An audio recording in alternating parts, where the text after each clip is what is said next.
Baik, assalamualaikum warahmatullahi wabarakatuh. Dengan saya Ahmad Hendrik Prianto. Di sini saya akan menerangkan tentang administrasi supervisi pendidikan. Apa itu administrasi?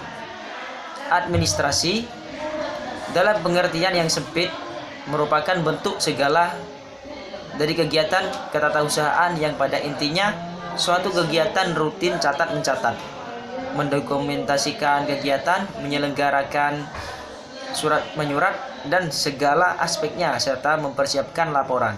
Administrasi pendidikan dalam pengertian secara luas diartikan segenap dari proses pengerahan dan pengintegrasian segala sesuatu baik personal, spiritual maupun material yang bersangkut paut dengan pencapaian tujuan pendidikan.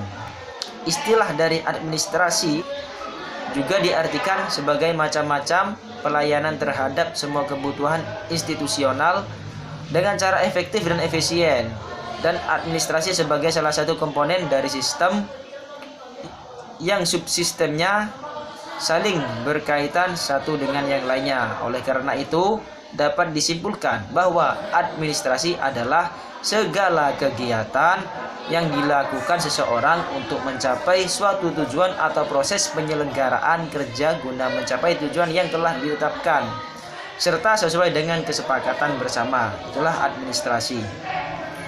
Oke, selanjutnya saya akan membacakan teknik-teknik supervisi pendidikan. Di sini ada dua teknik, teknik perseorangan dan teknik kelompok. Teknik perseorangan atau teknik individu. Kedua, yakni teknik kelompok, yaitu bentuk supervisi yang dilakukan secara berkelompok. Yang teknik perseorangan itu individu. Maksudnya gini, contohnya beberapa kegiatan yang dilakukan antara lain mengadakan kunjungan kelas, classroom visitation. Seorang kepala sekolah datang mengunjungi ke kelas untuk mengobservasi bagaimana guru mengajar. Yang kedua, mengadakan kunjungan observation visit. Guru-guru ditugaskan untuk mengamati seorang guru yang sedang meragakan cara mengajar suatu mata pelajaran tertentu. Itu yang contoh yang ke-1.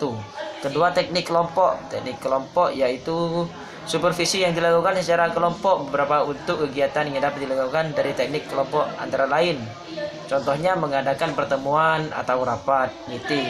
Seorang kepala sekolah menjalankan tugasnya berdasarkan rencana yang telah disusun. Ya, meeting. Kalau individu itu lebih ke ya sendiri, tidak berkelompok. Itu teknik-teknik yang ada di dalam supervisi pendidikan. Yang selanjutnya saya akan menerangkan tentang metode supervisi pendidikan. Ya, metode supervisi pendidikan di sini ada dua metode. Satu, metode langsung, direct method. Dua, metode tidak langsung, indirect method. Yang dimaksud metode langsung ini maksudnya menghadapi orang-orang yang disupervisi tanpa perantara atau media, jadi secara langsung.